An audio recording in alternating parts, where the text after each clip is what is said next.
At 40, the world had already written him off, but that's when his real story began. At 40 years old, Daniel felt invisible. Every morning, he woke up before sunrise, not because he was chasing a dream, but because anxiety wouldn't let him sleep. His small apartment felt quieter than it should have been. No wife, no kids, no impressive job title. Just a resume filled with almost and what-ifs. He had tried everything. Different jobs, different cities, different versions of himself. Nothing stuck. At family gatherings, conversations became uncomfortable. His younger cousins talked about promotions, houses, vacations. Daniel smiled, nodded, and excused himself early. Inside, regret screamed louder than any voice in the room. By society's standards, he was behind. By his own standards, he was failing. One night, sitting alone with a cold cup of coffee, he whispered a question that scared him. Is this it? Is this how my story ends? Scrolling through social media didn't help. Everyone else seemed ahead. Successful, happy, complete. The comparison crushed him.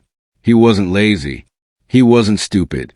But somehow, life never clicked. That night, Daniel stood in front of his bathroom mirror and looked at his own reflection. Wrinkles had started to appear.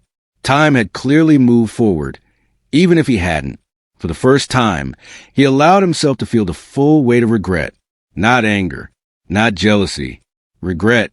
And that regret felt heavy, but it also felt honest. Because deep down, beneath the disappointment and fear, there was still a quiet voice saying, "You're not done yet." The turning point didn't come as motivation. It came as exhaustion. One evening, after another long day at a job he hated, Daniel sat in his car and didn't turn the engine off. The silence fell heavy. That's when he realized something painful but powerful. He was tired of running from failure, but even more tired of living without purpose. That night, he made a decision. Not a dramatic one, not a risky one, a quiet one. He stopped chasing quick success and started focusing on skills. Daniel asked himself one honest question. If I give 5 years to one thing, what could I become?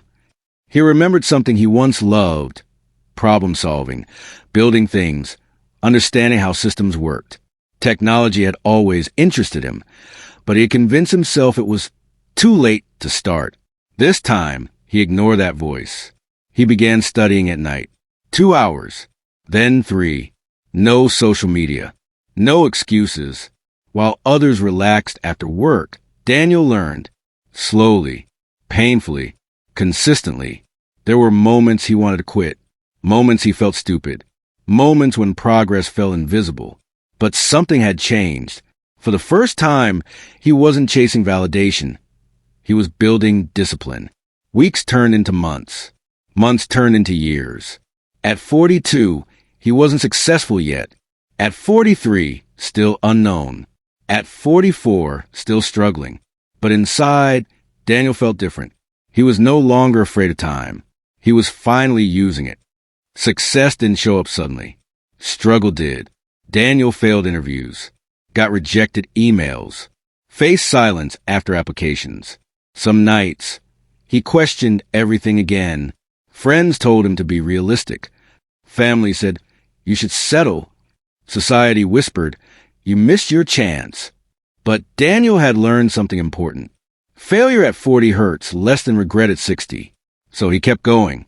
He practiced harder, improved his skills, learned from every rejection. At 45, something small happened, a short-term contract.